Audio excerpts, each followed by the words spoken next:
Hi, I'm Tim. Welcome to Watchbox, and thanks for logging on. If you love this watch, email me, tmosso@thewatchbox.com. Your purchase and pricing email question line for buying this or any watch you see on any Watchbox platform. Please reach out to me directly for pricing at tmosso@thewatchbox.com. Today, we are discussing the Cartier Tortue Perpetual calendar, an horlogerie piece launched in 2010. This watch in rose gold is 41.2 millimeters from 9 to 3, not including the crown. It measures from lug tip to lug tip, 51.4 millimeters. It is 15.1 millimeters thick with a 22 millimeter spacing between the lugs. On my wrist, which is 16 centimeters in circumference, you can see it is a large watch, probably too large. Taking a quick look, I'll do my best to get it to sit evenly, but the fact that it really doesn't want to should let you know everything you need to know about this timepiece. I recommend a wrist of 17, even 18 centimeters circumference to wear this watch well. As you can see, it pushes right out and over the edge of my wrist. Nowhere is that more evident than the over-the-top shot.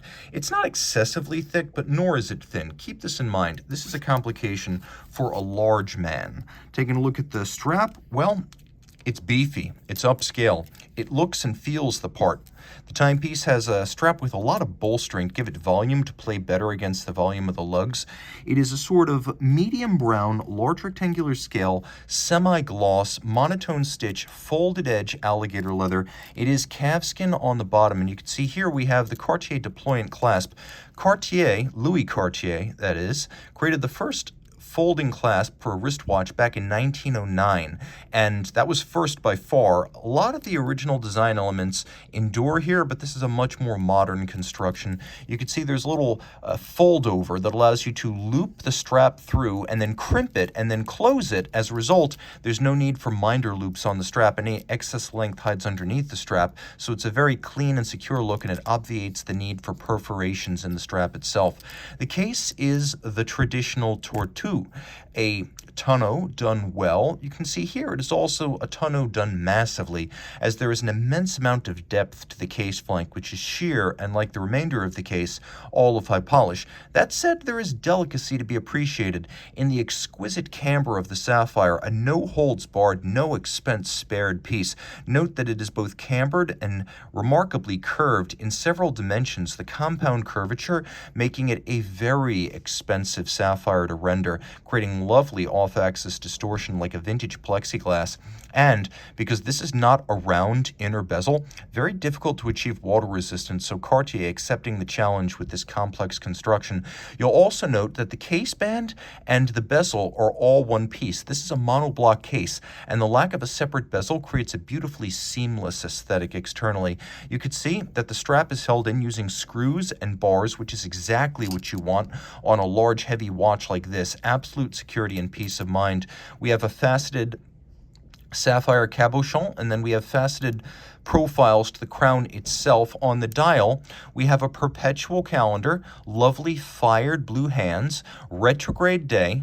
We have a radial leap year and month indicator set. They're coaxial to each other. And then we have a little spade-style index that indicates radially the 31 days of the month. We do have that lovely little retrograde down at 6 o'clock. It's a beautifully balanced dial to reveal the complex calendar. We have the Cartier secret signature with the name of the company in the V of Roman numeral 7. We have a partly skeletonized hour track under which you can see guilloche, which is beautiful. The hour track is silver. You can see outboard the date track, as well as the guilloche below the hour track in a sort of anthracite or tungsten gray. And then we have the module itself for the perpetual calendar, which is finished to a very high degree. You can appreciate here the presence of satination, Côte de Genève, engine turning, black polish, and anglage all at once.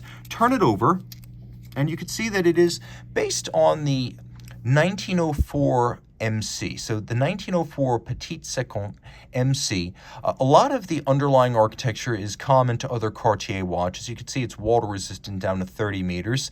And so we have two barrels for nice even torque release. So it doesn't have a big amplitude drop off after 24 hours like some single barrel movements do. 48-hour power reserve, 8 beats per second. Although it does not have a seconds hand, it retains the underlying hacking seconds mechanism of the standard 1904 manufacturer Cartier movement.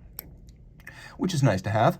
It pivots on 33 jewels, and as you can see, all of the action in terms of fine finish is on the dial side, though the movement is handsomely, if rote, executed. The timepiece, of course, designed to give you all of the money shot on the dial side, where you have lots of haute horlogerie hand finishing, and all of it made in La Chaux de Fonds at manufacturer Cartier.